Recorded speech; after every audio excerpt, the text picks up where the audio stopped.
All right, I'm the Flat Rate Master, and how do you make $100,000 a technician?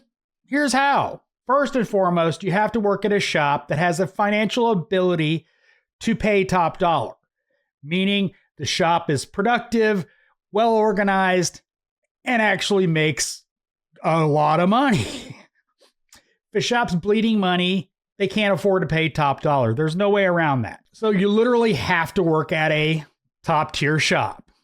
Your average shop just is not going to be able to pay top tier money. Now, there is a caveat.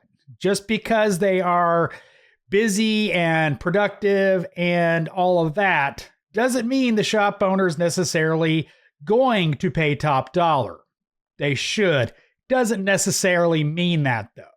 And that's important to realize. You have to find the right shop to make top dollar. You just have to. The average shop doesn't pay that. Now, there's a lot of shops that do pay top dollar, but you just have to realize they're not on every street corner. Now, let's get into the working part of it. Let's be honest. Most shops are not going to pay an hourly technician $100K. They're just not. So it's either going to be a flat rate shop or hourly with commission. And those are both fine. Heck, if you can get hourly at $100K, take it, man.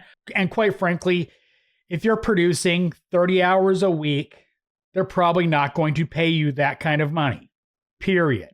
Now, unfortunately, a lot of technicians that are paid hourly or hourly with commission may not actually know how productive they are. Flat rate technicians, on the other hand, live and die by productivity. They know. And keep in mind, that's not a dig at anybody. It's just people don't realize because they don't track it. Understanding your productivity is important. You need to understand your own productivity. If you're not billing at 125% or 150% efficiency, you're not making top dollar in any shop, period. 100% efficiency is good for an hourly shop, any place that is commission-based. And if you want to make top dollar, you need to be uber efficient.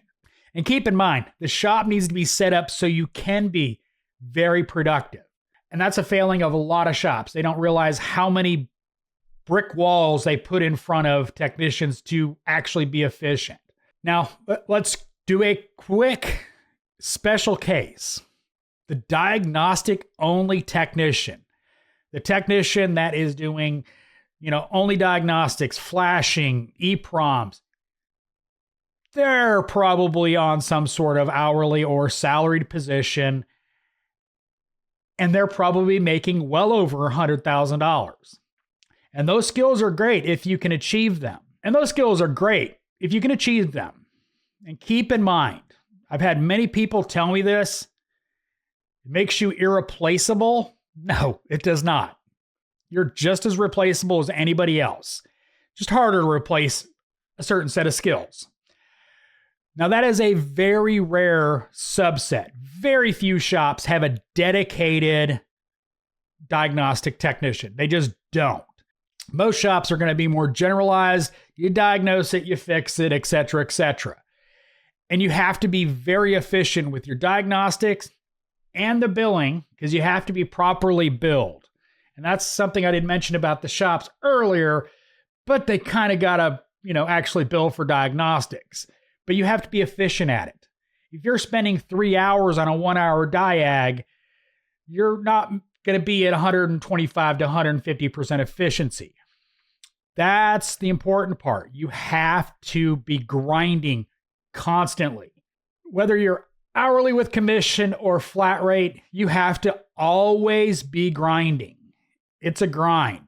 If you want to make top dollar, you have to bill enough to support how much it costs to pay you. If you're only billing 30 hours, there's no way they can afford to pay you $100K plus. If you want to make that kind of money, you need to be billing 55, 60, 65, 70 hours a week. And I know there's a lot of people in the comments that will say that's not possible. Yeah, it is. It is, as long as everything's billed properly and you're efficient. The problem is most people in this industry are not that efficient. Yes, there's jobs you're going to lose your butt on. Period. End of story. But you move past that one and you go on to the next one, you make hours, and you keep grinding. That's the truth. You have to work at the right place and you have to grind for it. You have to be constantly putting out great work and doing it day in, day out, week in, week out, year after year. If you want to make top dollar, you got to be doing that. There's no way around it. Shop owners are not going to pay you $100K billing 30 hours a week unless you're a shop foreman or doing diagnostics and programming and other high-level stuff. If you're only billing 30 hours doing that, they're only going to sustain that for so long because they're not billing properly. So you shouldn't be billing 30 hours either. Just saying. You know, everything you do should be profitable in a shop. Not always the case in most shops, but anyway, but that's the thing. It's a grind. So if you want to make top dollar in this industry, you got to grind for it. Sorry, there's no free cakewalk. Hope you enjoyed this video. As always, thanks for watching. I am the Flat Rate Master.